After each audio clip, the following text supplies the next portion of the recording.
Trudeau and Singh's teams, this is from CTV News, say that they are quietly planning electoral reform legislation. And this is kind of some big news. As they're saying here, is as progress on some measures in the Liberal NDP confidence and supply agreement continue to play out publicly, the two parties have quietly been in talks to table electoral reform legislation before the next federal vote. Leading these negotiations on the political front are Public Safety, Democratic Institutions, and Intergovernmental Affairs Minister Dominic LeBlanc and NDP MP and Democratic Reform critic Daniel Blakey. In an interview with CTVnews.ca between NDP caucus retreat sessions in Edmonton, Blakey said there has been a fair amount of work done towards drafting amendments to the Canada Elections Act. Key things that they are looking at trying to work on are expanding from 1 day of voting to 3 days of voting, expanding mail-in voting options, and there was a third one, if you can remind me what it was. If I remember, it was just kind of... it was just improving the mail-in ballot process with both accessibility and maintaining integrity in mind. Yeah, but there was one that was kind of, they didn't list it out. They just kind of hinted at it being like, and we're going to look at, eligibility. And that was just kind of, they just said it. It was like, very vaguely. What does that mean? Right. Yeah.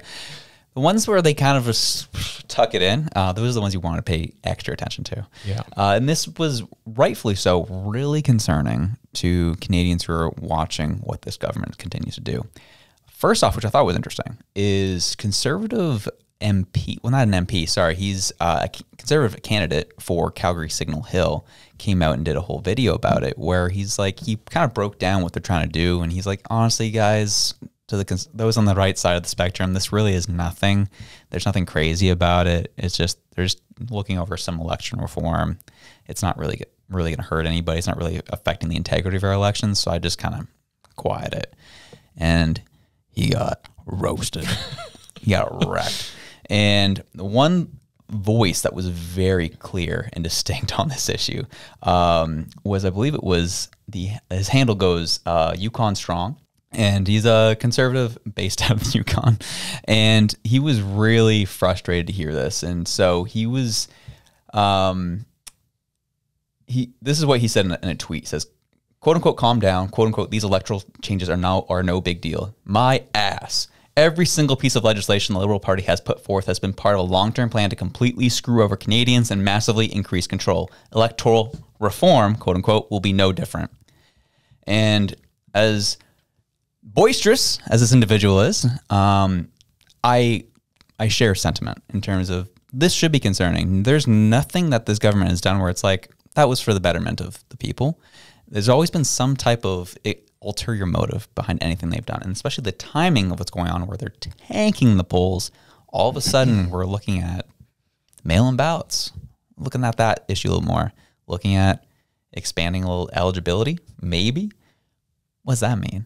Especially with all of the increased amount of immigration we've had coming in, that's interesting that they're looking at that a little bit more specifically because they know that it's a little harder to get PR, get citizenship.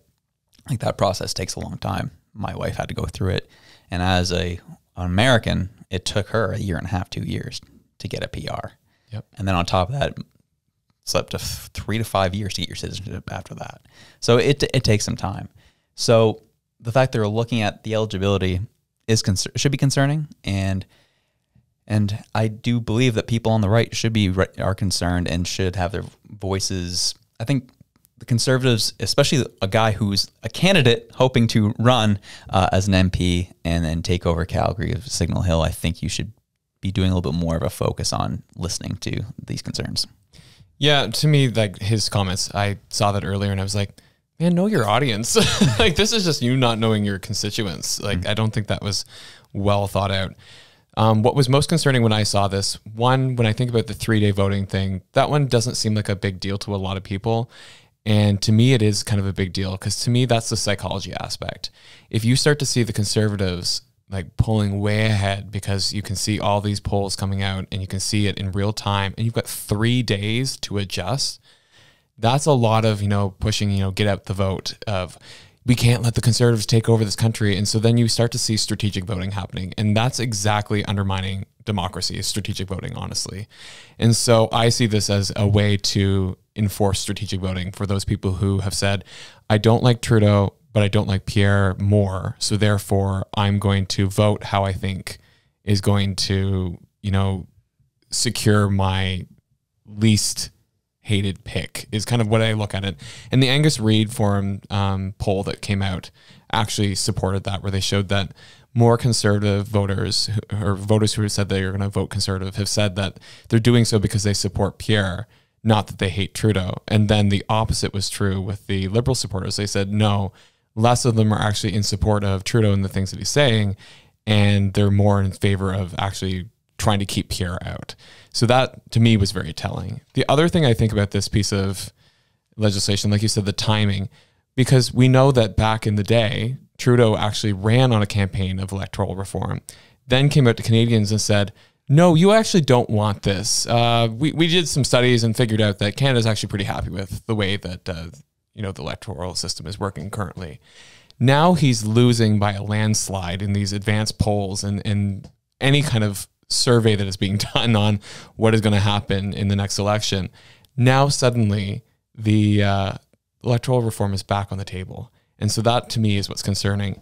And it's funny because he's working in tandem with Jagmeet Singh in order to get this forward. And then Jagmeet has this to say to him. He says that working with the Liberals is like wrestling eels soaked in oil, saying that they're slimy. When has working with a slimy person been a good idea? And so I look at all that, and when you see Jagmeet even say that out loud, you know that things are desperate and they're looking for any way to keep holding on to power. And that's all it is. Yeah. And Jennifer L did a little segment on TikTok about this as well. And I thought she dropped a piece of knowledge I thought was very telling. Anyone who's been following politics, especially during the Trudeau era, knows that, as you stated earlier, it's always been about he campaigned on electoral reform to win 2015 on top of the weed. And so on top of that, he goes through, nothing happens, electoral reform. Now, as you said, he's slipping, polls are rough. It's looking rough for him. And he's like, hey, Jagmeet, let's talk about this on the down low, this electoral reform stuff. Why would you feel a need to talk about it on the DL if you thought it was me for the betterment of the people? Mm-hmm. That's weird. That seems a little slimy. But the one thing that Jennifer pointed out was that this electoral reform idea has been a part of the Liberal platform in every election or campaign since 1919. Wow. Almost over 100 years. They've been promising electoral reform. Never happened. Because enough time goes by, people forget, oh, right, the Liberals are back in. Yeah, let's do it. It'll be great. I thought that was a wild drop of knowledge on that one. Mm-hmm. I didn't know about that. I didn't either. Yeah. And it's just like, why now? That's always the question I keep coming back to, is the timing of it. Why now? You said you were going to do it before. You actually commissioned studies and reports on it, paid taxpayer dollars for that. And now it's happening in secret, as you said. And the co-conspirator is just outing you as being, slimy like an eel, covered in oil. So I'm just like, why now? And why in the shadows? And the other interesting thing about it is we wouldn't have known about it if it wasn't for Blakey on the NDP side. She came out and talked about it right away. Yeah. Didn't hear it from the Liberal side. It was supposed to be on the down DL, and they just outright said, yeah, we're looking at this electoral reform. And people are like, huh? What is that supposed to mean? I wonder if that was a strategy piece on their part. Yeah, I don't know. Like to me, I'm like, is that strategy? Is that just a stupidity, dumb move? Because I think about like when the carbon tax carve-out happened and you had that Liberal MP that said, well, I should have voted for more Liberals out west, and how badly that blew up. And so I'm wondering, like, is this just another one of those instances where somebody has said something they probably shouldn't have, and now it's kind of, the genie's out of the bottle, you can't put it back in, so what are you going to do? And so it was funny because I was actually talking about electoral reform, and I said, don't make it 3 days. Make it a national holiday. Give everybody the day off with pay. Get them out to vote, but don't stretch it over 3 days because, like I said, that's just a recipe for strategic voting. Mm-hmm. And it's almost like it's being done on purpose. And He's laughing at me already. Here we go. Crazy old Josh throwing his conspiracy theories around. That's not what I'm thinking. yeah. I'm actually agreeing with you. Oh, I'm like, shoot. I think shoot. No way. I think it is on Man who purpose. are liberals are beta. What? Oh, shoot. That's amazing. That's why, because we saw what happened in 2020, the American election. All the crap that went down with the questioning of that election to this day, weird stuff went down that has been kind of like sweeping under the rug, move past it. You are a conspiracy theorist. Yeah. They'll throw all the names at you, get you out of our face. Don't question it. But that election spanned over several days. We didn't know for was it 3 or 4 business days? Yeah. Until who won that election. Mail-in ballots were a huge proponent of situations. There's states where Trump was up big. Then at 3 a.m., just out of nowhere, a bunch of Biden votes got counted. We're like, whoa, that's kind of weird. How did that happen? Oh, it's just all the mail-in ballots came in and they all happened to be for Biden. I was like, oh, wow, that's interesting. Obviously, yeah, I guess the stats are in your favor. A lot of the Democrats that during that election were pushing their voters to vote via mail-in. So there is an argument there. I think it's a stretch, but that was the argument that was made. So when that was happening, and so now with 3 points we just highlighted in this article with what the NDP and Liberals are trying to do, it's almost part and parcel matching how Biden won the 2020 election in the States. That's why people are freaked out. Yeah. And they do not want people screwing with their elections, especially after China meddling, India meddling, Russia meddling. And we're just going to expand our electoral processes after all the foreign and meddling that's been happening in our electoral system? Are you nuts? That's how people are feeling right now. Yeah, that's how I'm feeling. I'm looking at it going, and also to go back to the States for a moment. It feels like that's just part and parcel for their system. I mean, you look at the way George W. Bush got elected. What happened to all the votes in Florida? Yeah, true. Oh, they're all in and they're all for George W. Bush. Good thing my brother's the governor for that state. So I feel like their election, I don't know if it's ever been above water for most parts, but Above board. Thank you. Love it. It's just been bad. So, but when I look at the Canadian elections, I'm like, I used to have more faith in them. I used to be like, that's not us. We're not like that. And then watching this government do this, I'm like, crap. You are just literally pulling out all the stops, aren't you? Mm-hmm. Well, you looked at what happened in the States, right? So they instantly villainized identification, said it was racist. So you didn't have to have ID to vote in the States. But as well, there's something that happens, I think it's in close to somewhere between 60 and 20 states in America, is ballot harvesting. That is probably the least secure mode of voting, where you can just show up with ballots without any type of chain of custody, and you can count them as a part of the vote. So what happened is this happened to a lot of Democrats is people would show up at people's houses, knock on the doors like, hey, you want to vote? And they're like, yeah, sure, I guess. And it's like, okay, just fill this one out. And that's what they did. They went house to house, have people vote in favor of Biden, tell them, hey, check that one off. And that's what they did. And that's how they ended up harvesting a lot of votes. In a lot of these states, that is legal, unfortunately. Mm-hmm. You can talk about legislation to ban it and make it illegal, but that was a big part of how they won too. Yeah, was they mastered the ballot harvesting. So, side note, just for fun, what are your thoughts on electronic voting systems? You mean the Dominion voting machines? Not a huge fan of them. Yeah, I'm a huge fan of paper ballots. Chain of custody is very clear. That's where I think right now, the way our voting machines work, it's not sure that it's above board. Mm-hmm. I'm a huge fan of hey, paper ballots, people come in, are supervised when counting them, move on from there.